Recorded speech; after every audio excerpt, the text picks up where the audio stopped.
All right, the 57 made it back to the chassis dyno for the second time with the fuel injection, and it doesn't make as much as it did with the carburetors, but it sounds great. It made 701 back-to-back pulls, and it sounds crisp, super good, love it. And thanks to my son Kurt, he put a lot of time and effort into this thing, and it sounds awesome. Now last week, let me just put this over here.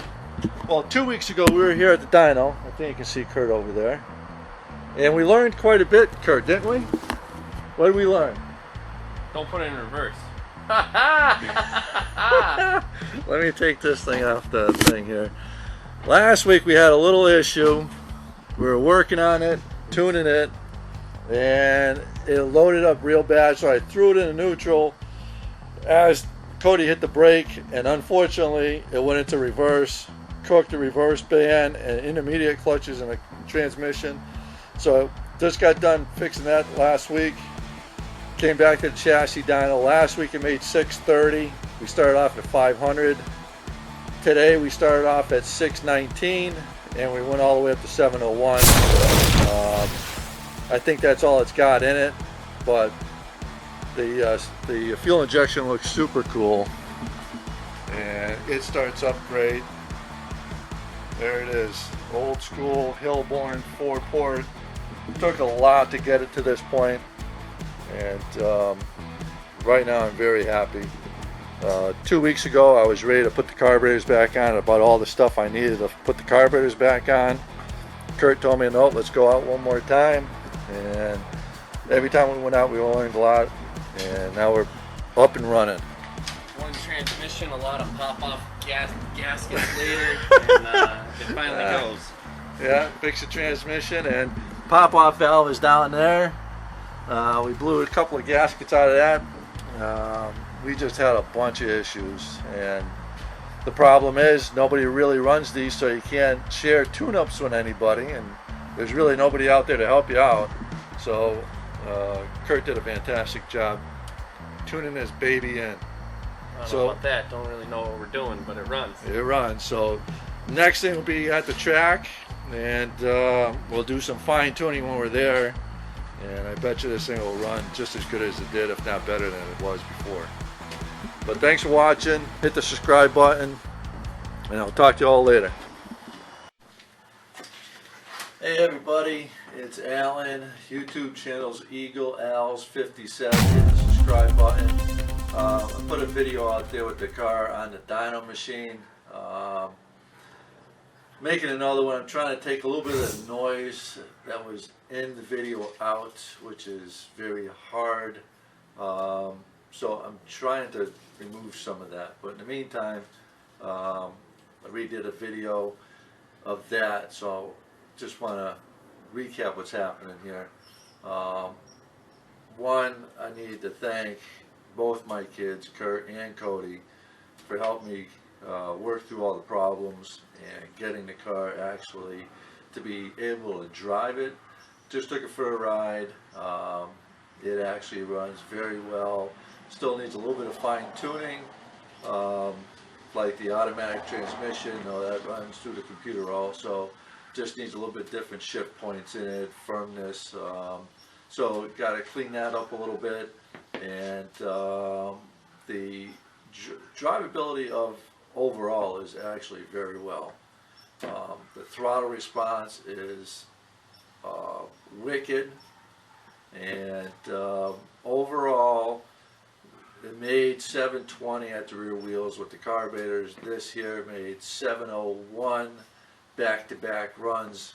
I think we made about 15 runs on the thing on the dyno, and like I said, back-to-back runs. So it's 701, but the fuel curve is, Kurt's got it beautiful. I mean, it's just nice straight line all the way across.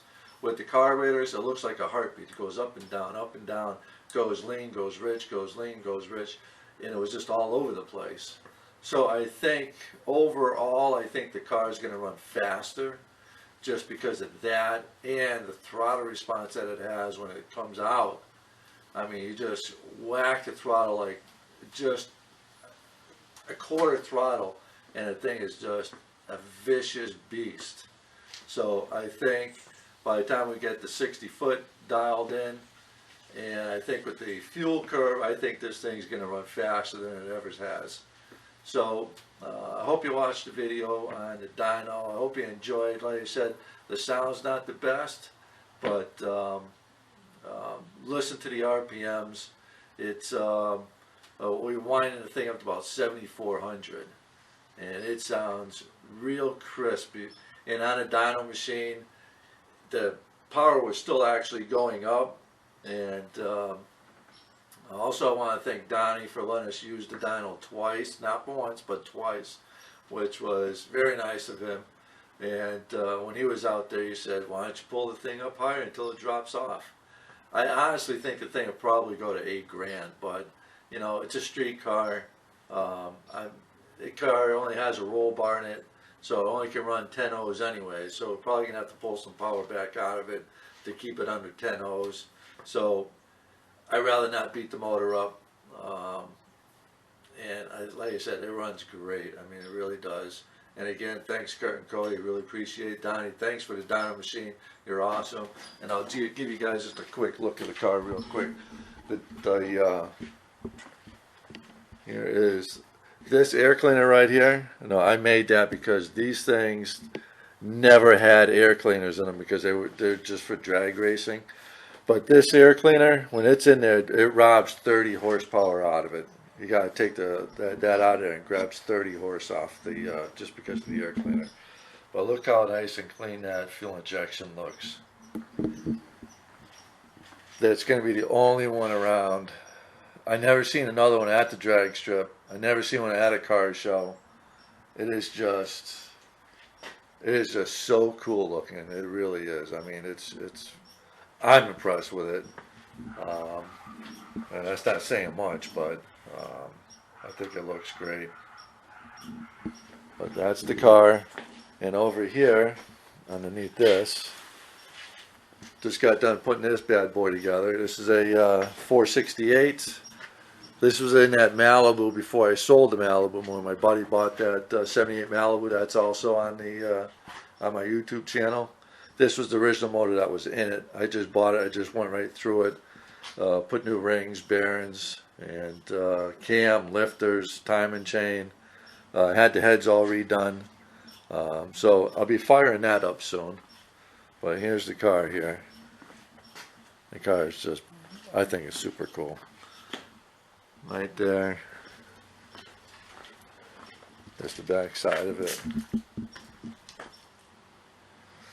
And if you listen in the video, like I was explaining, the first time we brought it to the chassis dyno, it started off at making 500 horse, first pull.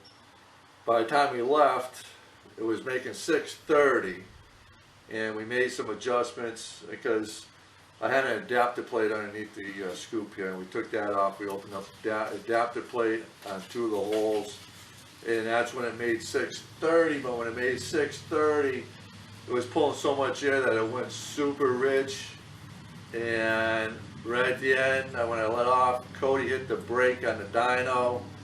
And like I'd done 1,000 other times, I took the shifter and I threw it up to put it in neutral so the motor didn't keep loading up. And unfortunately, when I did that, I must have been a little too ambitious, and it went right into reverse. The dyno had to be still going about 100, and it went into reverse and smoked reverse band and the intermediate clutches. Nothing else got hurt, but I had to take the transmission all apart. Got new parts. I actually went to Wellington Transmission Parts on Berkshire Ave, and got all the parts I needed. Put it back together. We were back at the dyno the following week, and we started off making 619, and by the time we left, it made the 701. And again, like I said, you made 720 with the carburetors, but I think this here runs so much crisper in the throttle response, and taking off is just like the front end just jumps right off the ground. I mean, it's just, it runs good.